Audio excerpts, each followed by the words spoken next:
Graça e paz, seja muito bem-vindo, seja muito bem-vinda. Você está no canal Ensino e Palestra. Aqui nós fizemos o estudo sistemático da Palavra de Deus. Aqui no canal Ensino e Palestra nós nos encontramos toda semana, toda quarta-feira, para trabalhar um assunto da nossa revista Lições Bíblicas, o guia de estudos da Casa Publicadora das Assembleias de Deus. A nossa revista Lições Bíblicas, classe adulto, que nós estudamos aqui, traz neste trimestre o assunto Os Ataques contra a Igreja de Cristo.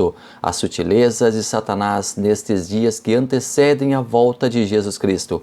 E nós chegamos hoje à 13ª lição. Estamos encerrando neste vídeo o nosso terceiro trimestre de 2022, onde tivemos a companhia do pastor José Gonçalves, que foi o instrutor, que foi o comentarista de nossa revista. O pastor José Gonçalves é formado em teologia, pós-graduado em teologia e interpretação bíblica, mestre em teologia e também comentarista da revista Lições Bíblicas. E nós fizemos aqui um assunto extremamente importante. Aqui nós trabalhamos 13 lições com a de hoje, contando essa que nós estamos trabalhando a partir de hoje.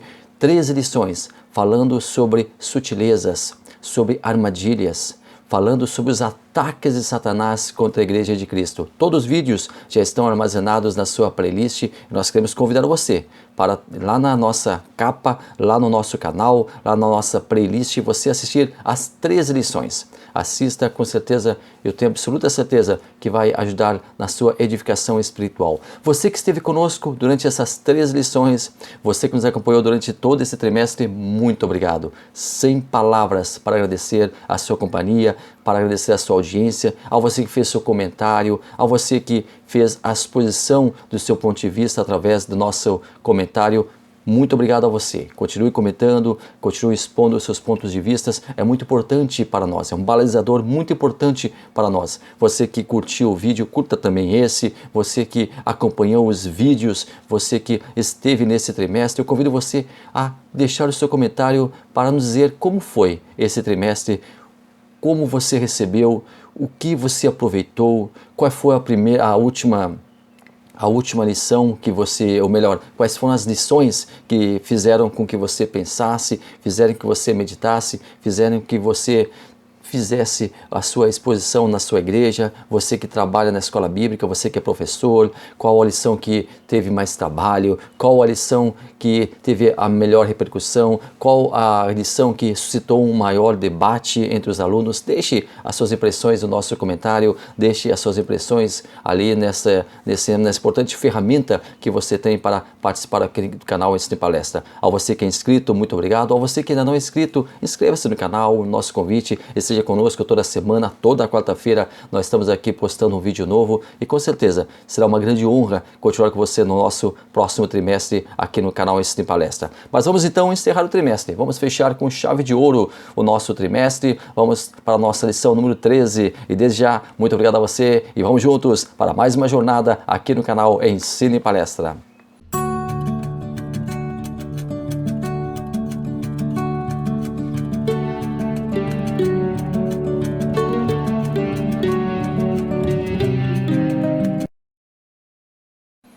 Lição 13, Resistindo às Sutilezas de Satanás. Na nossa revista tem texto áureo, tem verdade prática, tem a leitura diária e a leitura bíblica em classe, que nesta semana encontra-se em Tiago, capítulo 4, versículos 4 ao 10. Eu vou ler para você aqui. Adúlteros e adúlteras, não sabeis vós que a amizade do mundo é inimizade contra Deus? Portanto, qualquer que quiser ser amigo do mundo, constitui-se inimigo de Deus. Ou cuidais vós, que em vão diz a Escritura, o Espírito que em nós habita tem ciúmes? Antes, ele dá maior graça. Portanto diz, Deus resiste aos soberbos, mas dá graça aos humildes. Sujeitai-vos, pois, a Deus, resisti ao diabo, e ele fugirá de vós. Chegai-vos a Deus, e ele se chegará a vós. Alimpai as mãos, pecadores, e vós de duplo ânimo, purificai os corações. Senti as vossas misérias, e lamentai e chorai. Converta-se o vosso sorriso em pranto, e o vosso gozo em tristeza. Humilhai-vos perante o Senhor, e Ele vos exaltará. Quero convidar você a focar nesse texto que nós lemos, porque ele é o pano de fundo para o nosso trabalho aqui neste vídeo. Nosso primeiro tópico, comprometimento com uma vida centrada em Cristo. Primeiro, subtópico, Cristo, o Salvador. Segundo, Cristo, o Senhor. A salvação vem de Cristo. Os judeus, eles sempre esperaram pelo Messias. Os judeus sempre esperaram pelo libertador. Alguém que viesse, causasse impacto e libertasse eles da opressão romana. Eles esperavam alguém rico, eles esperavam alguém abastado, eles esperavam alguém que fosse entronizado, um líder militar de preferência. Nunca eles esperariam um simples carpinteiro. Alguém que nascera e fosse colocado em uma manjedoura, que era o coxo, que era o recipiente onde os animais faziam suas refeições. Não poderiam conceber que o seu rei fosse alguém de origem tão humilde. Era inaceitável. E até hoje, os nossos irmãos judeus ainda esperam o Salvador chegar, ainda esperam o Messias chegar. Muitos ainda esperam por esse Messias. Tantos creram, tantos admitiram ser Jesus o Filho de Deus, mas ainda outros, ainda hoje, muitos não creem e esperam um Messias. Mas, como diz em Atos capítulo 4, versículo 12, em nenhum outro há salvação, porque também debaixo do céu nenhum outro nome há dado entre os homens pelo qual devemos ser salvos. A salvação vem de Cristo. A salvação vem através de Cristo. Jesus completou a sua obra aqui na terra. Ele não deixou sua missão inacabada, como acreditam algumas religiões que colocam profetas, líderes, dizendo que acabariam, terminariam, completariam a obra de Cristo. Ela está acabada, completa. Muitos dizem que o Espírito Santo veio à terra para terminar a obra de Cristo. Não, ele veio com uma missão particular, cuidar da igreja, estar aqui com a igreja. Mas a obra de Cristo foi terminada. Jesus Cristo subiu ao céu com um senso de dever cumprido. Lembramos que Jesus Cristo, quando esteve aqui na terra, foi plenamente homem e plenamente Deus. Através da sua morte, ele torna o ser humano apto a receber a salvação, mas só recebe a salvação quem acreditar que Jesus é o Filho de Deus e que a obra de Cristo foi instantânea e necessária para que o homem pudesse ter a salvação.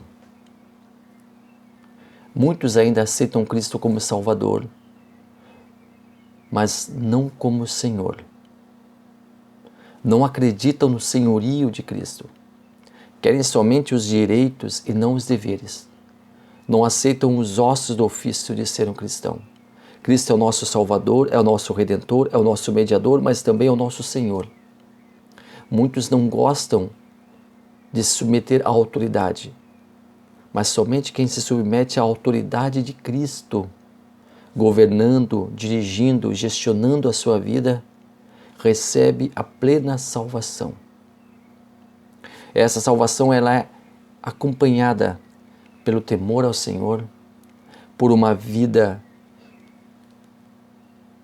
idônea, por uma vida coesa, por uma vida ética, por uma vida frutificando. Aquele que aceita Jesus, aquele que se deixa aceitar, aquele que se deixa convencer pelo Espírito Santo. E esse convencimento ele não é algo imposto.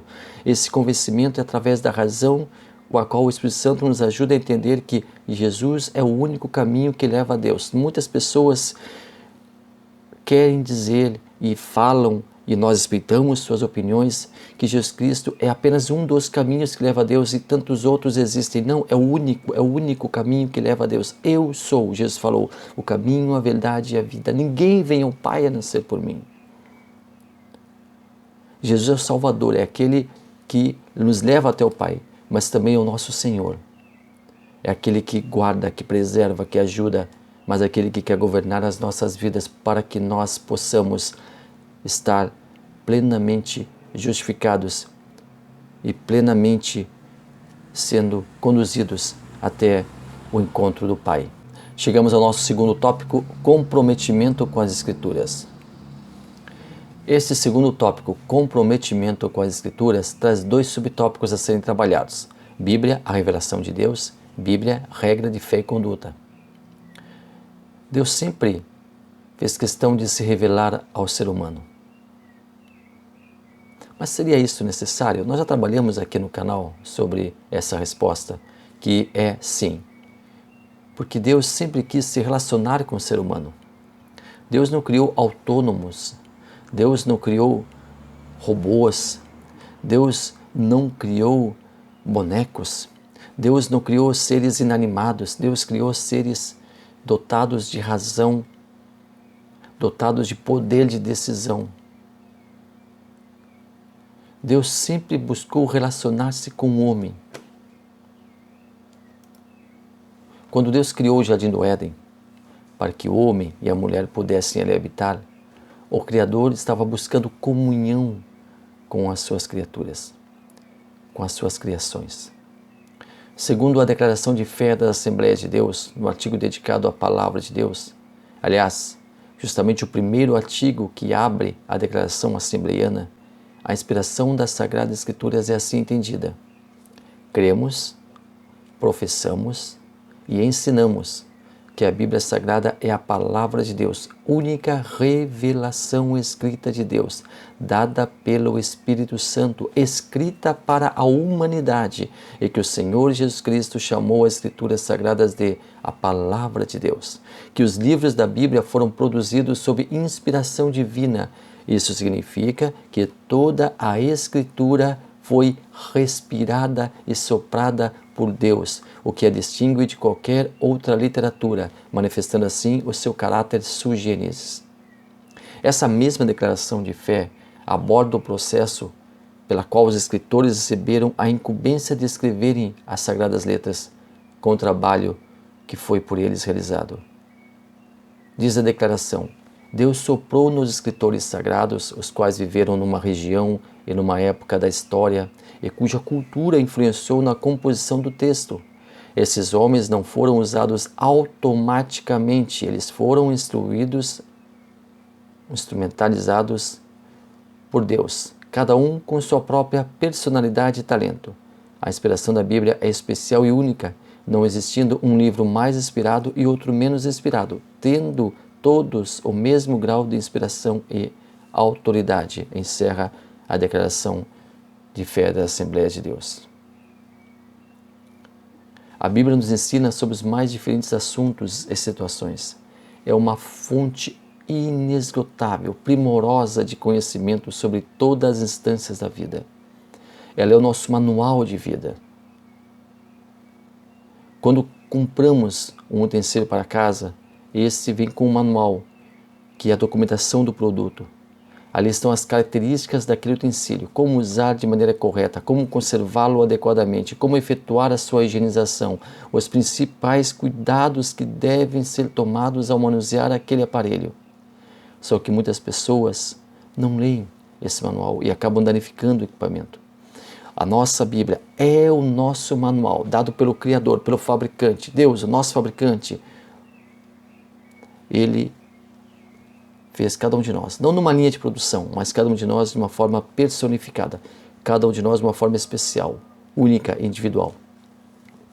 E com ele, com o ser humano, ele nos entrega o manual, que é a Bíblia Sagrada, para que o ser humano possa conduzir a sua vida na presença de Deus e possa assim receber a salvação e possa assim cuidar-se de si próprio, tendo como auxílio, ajuda e consolador o Espírito Santo de Deus. Nosso terceiro tópico, comprometidos com uma vida cheia do Espírito. Veja que primeiro nós abordamos a Bíblia Sagrada, agora nós estamos abordando o Espírito Santo. O Espírito Santo no plano da redenção. A vida cheia do Espírito são os dois subtópicos. O Espírito Santo, ele convence, ele chama, ele ilumina, ele faz com que a pessoa creia, ele procede à conversão e possibilita o arrependimento, ele possibilita a fé. É aquele que convence, ele convence o homem do pecado, é aquele que guia. O Espírito Santo guia o pecador que aceita a Jesus Cristo como Salvador. O Espírito Santo é aquele que ensina, ele é um ensinador por excelência, um educador por excelência, mostrando o caminho que a pessoa deve seguir. Ele é aquele que lembra, ele lembra e relembra o pecador de sua condição anterior e também das coisas que aprendemos, ajudando-nos a colocá-las em prática. É aquele que testemunha, ele dá testemunho de Jesus. O Espírito Santo é um Deus, assim como o Filho, ele é um Deus, assim como o Pai, ele é um Deus, e deve reverência tanto quanto o Pai e o Filho. O Espírito Santo é um Deus que está aqui na terra nos protegendo, nos guardando e nos encaminhará até os céus ao encontro de Jesus, por ocasião do arrebatamento da igreja. Ponto 4, comprometimento com a igreja local. Falamos sobre Cristo, falamos sobre o Espírito Santo, agora falamos sobre a igreja local. A igreja como o corpo de Cristo. O lugar e a importância de cada membro da igreja são os dois subtópicos. A igreja, ela sempre existiu nos planos de Deus. Ela sempre esteve nos planos divinos, desde a eternidade. Ela já havia sido predestinada por Deus, institucionalizada pela Trindade. Já havia sido decidido pela Trindade a existência da igreja, na plenitude dos tempos. Deus já estabeleceu, dentro de seus insondáveis propósitos, a figura da igreja. Cristo, em sua breve estada aqui na terra, deixou patente aos olhos de todos os desígnios do Pai sobre a criação de um organismo onde as pessoas pudessem se reunir, cultuar, adorar, estar em perfeita comunhão e sintonia com o Pai, a igreja. Nós aprendemos nesse trimestre que é na igreja que nós temos a comunhão. Nós aprendemos nesse trimestre que os nossos queridos amigos desigrejados estão fora do alcance do aprisco, fora do alcance da comunhão, porque a comunhão ela é pessoal, a comunhão ela é pontual, a comunhão ela deve ser presencial. E devemos ter uma autoridade sobre nós, um pastor sobre nós, alguém guiado por Deus, e que nós saibamos que é guiado por Deus, nós saibamos que é instruído por Deus, nós tenhamos certeza que é alguém usado por Deus e constituído por Deus para nos guiar, para nos ajudar. E nós ajudar outras pessoas, e nós ajudarmos nossos irmãos, e nós servirmos aos nossos irmãos, porque nós somos mordomos, também aprendemos sobre mordomia neste trimestre. Algumas pessoas perguntam assim, o que a igreja pode fazer por mim? Infelizmente, muitas pessoas não estão preocupadas em serem úteis para a comunidade onde congregam. Essas pessoas querem usufruir de tudo que a igreja possa lhes oferecer. Procuram para si aquela igreja que tem o melhor custo-benefício. Pensam apenas em si mesmas, sem se preocupar com o todo, com os demais, com aqueles que convivem no mesmo espaço. A pergunta deveria ser, o que eu posso fazer por minha igreja? Essa pergunta deveria ser uma constante na vida daqueles que servem a Deus, que se dizem servos de Deus. Todo aquele que está inserido em uma comunidade deveria continuamente perguntar se está sendo útil para a sua igreja, para a sua comunidade. A igreja é uma comunidade local, um refúgio. O pastor Fernando Iglesias compara a nossa vida a uma corrida de Fórmula 1. Nós somos os corredores, os pilotos deste grande circuito. A igreja é o nosso pit stop, o local onde nós recarregamos nossas baterias, onde nós nos alimentamos, onde nós convivemos com as pessoas que pensam como nós, que partiram da mesma expectativa de fé, a mesma expectativa da volta de Cristo. A igreja é o nosso pit stop, é o nosso lugar de parada, de reabastecimento para a nossa vida cotidiana. Quais são os princípios que devem regir a igreja como o corpo de Cristo? O princípio da igualdade. Deus deseja que todos aqueles que foram por Ele chamados tenham acesso ao suficiente, ao necessário para si. O princípio da mutualidade. Nosso corpo de Cristo, onde nós estamos, ali não há autossuficiência, nós dependemos uns dos outros. O princípio da responsabilidade. Para quem tem maturidade espiritual, contribuir é um privilégio. O princípio da proporcionalidade. Somos responsáveis pelo que recebemos de Deus, Quanto mais recebemos, mais temos que repartir. Nós temos que congregar, temos que estar juntos, temos que estar em uma mesma sintonia, temos que adorar ao mesmo Deus. Nesse trimestre nós aprendemos tantas coisas, como nos posicionar contra os ataques contra a Igreja de Cristo. Os ataques contra a Igreja de Cristo, geralmente em países ocidentais, onde na grande maioria deles existe a democracia, são sutis. Os ataques contra a Igreja de Cristo em países totalitários são mais bravos, são mais fortes. Mas independente de como é o ataque, de como é a estratégia do inimigo para atacar a Igreja de Cristo, esse ataque acontece em menos ou maior grau. Acontece fisicamente, ou acontece psicologicamente, ou acontece através de falsas doutrinas, enfim, os ataques, as lutas que a igreja passa ao redor do mundo, que os servos de Deus passam ao redor do mundo para estar na presença de Deus são inúmeros perigos, inúmeros riscos, muitas vezes contra a própria vida, contra a própria integridade física. Mas nós vamos continuar avançando. A igreja não pode parar, não pode estagnar, ela tem que firmar posição, ela tem que marcar território.